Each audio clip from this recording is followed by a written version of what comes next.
트럼프 정부가 뉴욕 한복판에 장갑차와 특수요원들을 투입했습니다. 완전 무장한 군인들과 장갑차가 도시 한복판을 지나가는 모습이 상당히 이질적이고 충격적인데요. 이들은 미국 이민세관 단속 ICE를 중심으로 연방수사국 FBI, 마약 단속국 DEA 등에서 선발된 요원들로 구성된 병력으로 지난 21일 중무장한 채 뉴욕의 차이나타운을 습격했습니다. 불법 이민자를 찾아내고 범죄를 단속하는 것이 명분이었지만 뉴욕 한복판에 장갑차까지 등장하다 보니 분위기가 금세 험악해졌습니다. 결국 트럼프와 그의 정책을 싫어하는 뉴욕 시민 수백 명이 들고 일어나며 대규모 충돌이 발생했습니다. 이로 인해 차이나타운은 비명과 고함, 몸싸움이 난무하는 난장판이 됐으며 이 혼란은 늦은 밤까지 수습되지 않았습니다. 그런데 이는 현재 미국이 겪고 있는 엄청난 분열의 일부일 뿐입니다. 지금 미국은 전국 각지에서 트럼프 대통령을 지지하는 이들과 반대하는 이들이 충돌하며 일부 언론의 과장된 표현에 따르면 내전을 겪고 있습니다. 지난 6월에도 LA에서 대규모 반트럼프 시위가 발생해 큰 충돌이 일어났으며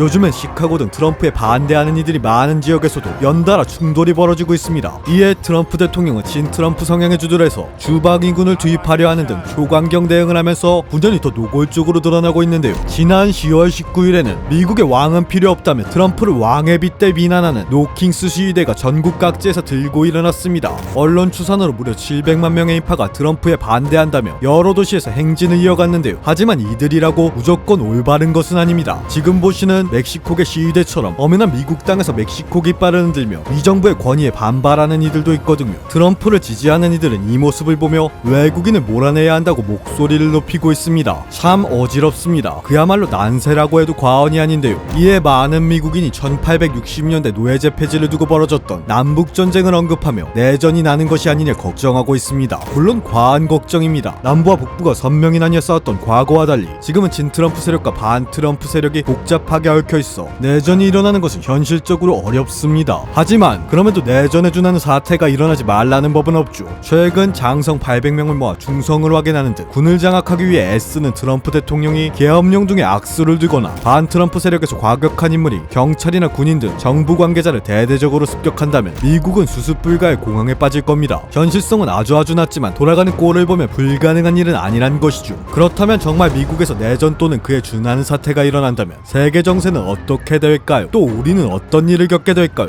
이를 알기 위해서는 가장 먼저 우크라이나로 시선을 돌려야 합니다. 지난 10월 21일 러시아 외무장관 세르게이 라브로프는 우크라이나가 러시아가 주장한 제안을 무조건적으로 받아들이지 않는다면 협상도 휴전도 없다고 못 박았습니다. 이 때문에 트럼프와 푸틴의 2차 정상회담이 무산된 상황인데요. 이렇게 러시아가 막무가내로 나오는 건 전선의 상황 때문입니다. 25년 10월 23일 현재 우크라이나군의 분전에도 불구하고 러시아가 우크라이나의 방어선을 돌파해 진격을 이어가고 있습니다. 특히 우크라이나 동부 돈바스 전선의 핵심 요새인 포크로우스크가 위험합니다. 이 지도의 도시가 포크로우스크인데요. 보시다시피 우크라이나군은 포위의 위협을 받으며 방어에 용이한 고층 건물을 빼앗기고 보급을 추진할 도로가 차단된 상황입니다. 반면 3년 8개월간 이어진 저항으로 전투 역량을 상실한 우크라이나와 달리 압도적인 체급으로 무식하게 밀어붙인 러시아가 승세를 쥐는 모양새인데요. 만약 미국이 지금의 혼란을 해결하지 못한다면 수준의 우크라이나 전선이 붕괴하고 수개월 내에 러시아군이 파죽지세로 우크라이나 각지를 점령할지 모릅니다. 그리고 이렇게 될 경우 높은 확률로 나토의 선봉인 폴란드군이 우크라이나로 진격할 가능성이 생깁니다. 실제로 최근 폴란드는 러시아의 위협에 대응해 4만 대병을 국경지대에 배치했습니다. 이에 놀란 러시아는 지난 9월 10일 엄청난 수량의 드론을 보내 국경의 폴란드군을 정탐했습니다. 확인된 것만 17대의 드론이 폴란드군을 염탐하고 대공방어 능력을 확인했는데요. 우크라이나가 무너지면 다음 차례가 될까 불안해하는 폴란드가 자국 영토에서 전쟁이 벌어지기 전에 우크라이나로 군대를 보내 러시아군과 맞설까 염려했기 때문으로 보입니다.